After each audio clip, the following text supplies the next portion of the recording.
जय हिंद, वंदे मातरम। दोस्तों बहुत बहुत स्वागत है आप सभी का न्यूज इंडिया में। और अभी तक आपने इस वीडियो को लाइक नहीं किया तो लाइक कर लीजिए, और चैनल पर नए हैं तो चैनल को सब्सक्राइब कर लीजिए, साथ में बेल आइकन भी प्रेस कर लीजिए और वीडियो को ज्यादा से ज्यादा शेयर कीजिए। चलिए दोस्तों, आप सभी को बता दें कि उत्तर प्रदेश में विधानसभा चुनाव में 14 फरवरी को दूसरे चरण के लिए मतदान होना है। इससे पहले प्रगतिशील समाजवादी पार्टी के चीफ शिवपाल सिंह यादव ने केंद्र और राज्य सरकार पर जमकर निशाना साधा। इतना ही नहीं, शिवपाल ने लखीमपुर मामले में केंद्रीय मंत्री अजय मिश्रा के बेटे आशीष मिश्रा की बेल पर कहा कि इन लोगों को पीएम और गृह मंत्री का संरक्षण है, तभी ये लोग जेल से बाहर आ जाते हैं। कर्नाटक हिजाब विवाद पर शिवपाल सिंह यादव ने कहा, कोई क्या पहने, इसका लोकतंत्र में सभी को अधिकार है, कौन क्या पहनता है इस पर रोक नहीं लगाना चाहिए। हिजाब पर भारतीय जनता पार्टी को राजनीतिक नहीं करनी चाहिए। शिवपाल ने कहा, जब चुनाव होते हैं बीजेपी मंदिर मस्जिद और हिजाब जैसे मुद्दों पर राजनीति करती है। उन्नाव में लड़की का शव मिलने के मामले में शिवपाल यादव ने कहा, इस तरह की घटना हाथरस में भी हुई थी, लखीमपुर में भी हुई। बीजेपी के लोग ऐसे मामलों में शामिल होते हैं, वही आरोप दूसरों पर लगाते हैं। उत्तर प्रदेश में गुरुवार को विधानसभा चुनाव के पहले चरण में मेरठ में भी मतदान हुआ था।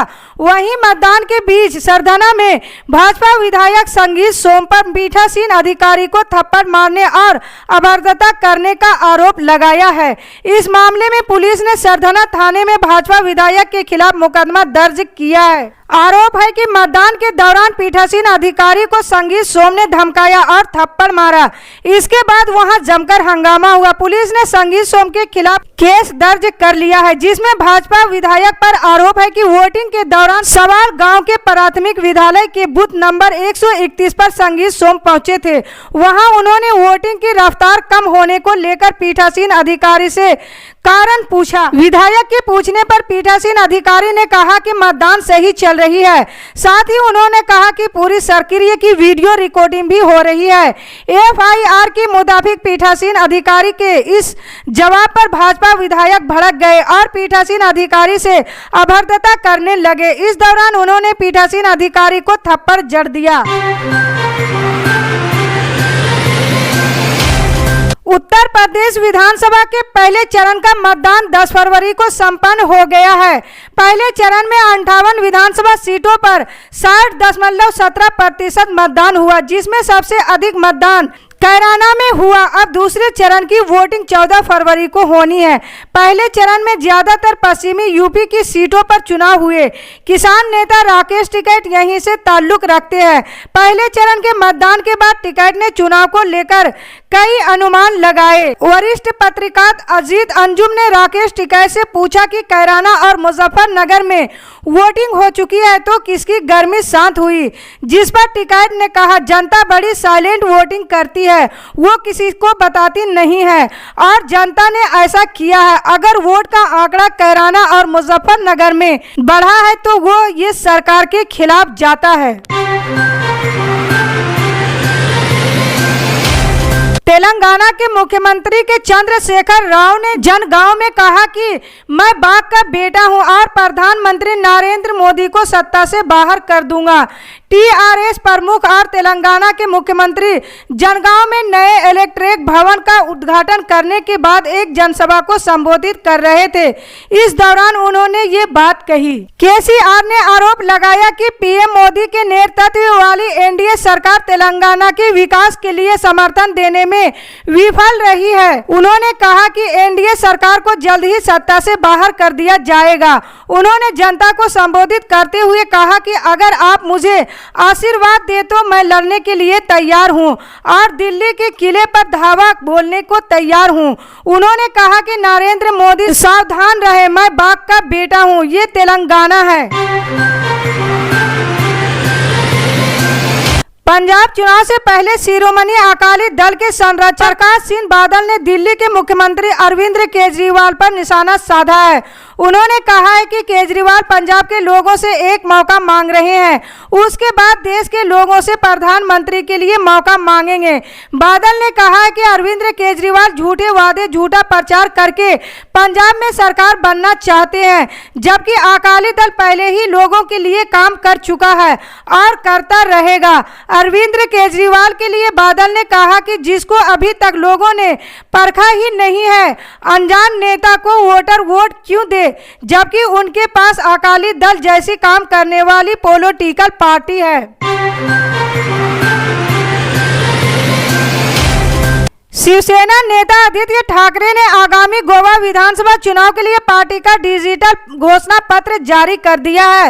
इस दौरान उनके साथ मुंबई की मेयर किशोरी पेंडेकर और संजय राउत समेत कई वरिष्ठ नेता मौजूद थे। घोषणा पत्र जारी करने के बाद आदित्य ठाकरे ने पूर्व सीएम मनोहर पर्रिकर के बेटे उत्पल पर्रिकर को समर्थन देने की घोषणा कर दी है। उन्होंने कहा कि हमने गोवा के पूर्व दिवंगत सीएम मनोहर पर्रिकर के बेटे उत्पल पर्रिकर का स्पष्ट और साफ दिमाग से समर्थन किया है। उन्होंने कहा है कि हमारे बीच कोई गुप्त बैठक नहीं हुई है।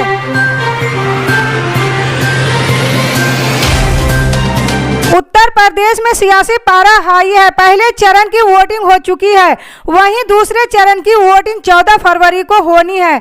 इस बीच सपा अध्यक्ष अखिलेश यादव ने तीसरे चरण के रन के लिए तैयारी शुरू कर दी है। समाजवादी पार्टी के राष्ट्रीय अध्यक्ष अखिलेश यादव का हाथरस, कासगंज, एटा और फिरोजाबाद दौरा कल होना है। तीसरे चरण के तहत होने वाले मतदान वाले क्षेत्रों के लिए वो प्रचार करने के लिए यहाँ जा रहे हैं।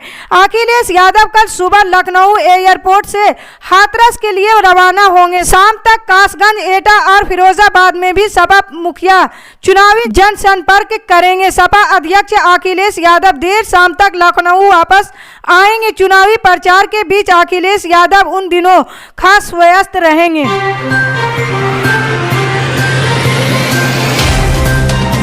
पश्चिम बंगाल की राजनीति में बवाल मचा हुआ है। सत्तारूढ़ पार्टी टीएमसी में अंदरूनी लड़ाई काफी तेज हो गई है। सीएम ममता बनर्जी और उनके भतीजे अभिषेक बनर्जी के बीच भी अनबन की खबरें आ रही है। प्रशांत किशोर की कंपनी आईपीएसी संघ भी तकरार जारी है।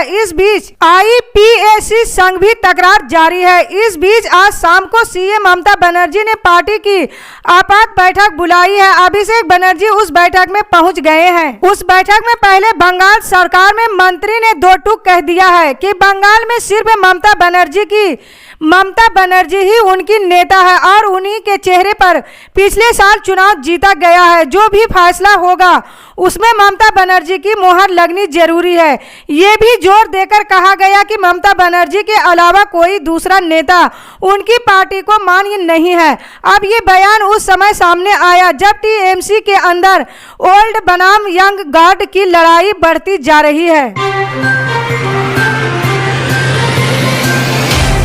कर्नाटक हिजाब पूरे भारत में फैल रहा है। कई जगहों पर लोग विरोध प्रदर्शन करते दिख रहे हैं।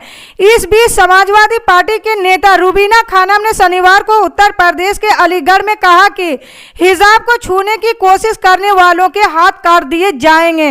बता दें कि अलीगढ़ मुस्लिम विश्वविद्यालय की छात्राओं ने शुक्रवार को कर्नाटक के कुछ शैक्षणिक संस्थानों में हिजाब पर प्रतिबंध के खिलाफ विरोध प्रदर्शन किया था। रुबीना खानम ने एक विवाद को जन्म देते हुए कहा, यदि आप भारत की बेटियों और बहनों की गरिमा के साथ खेलने की कोशिश करते हैं तो उन्हें झांसी की रानी और राजिया सुल्तान की तरह बनने में देर नहीं लगेगी और उनके हिजाब को हाथ लगाने वालों के हाथ काट दिए जाएंगे। समाजवादी पार्टी के नेता ने यह भी कहा कि भारत विविधता का देश है और इससे कोई फर्क नहीं पड़ता है कि किस व्यक्ति के माथे पर तिलक है या पगड़ी है या हिजाब है।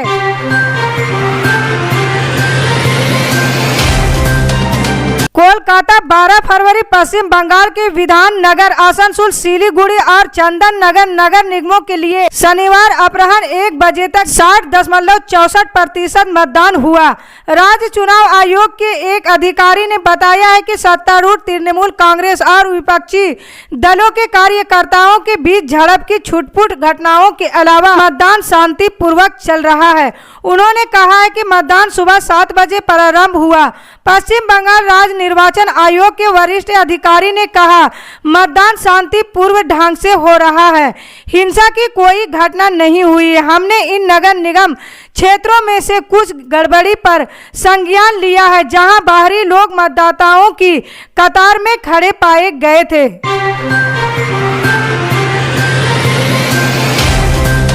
उत्तराखंड में होने वाले विधानसभा चुनाव के लिए प्रचार का आज आखिरी दिन है।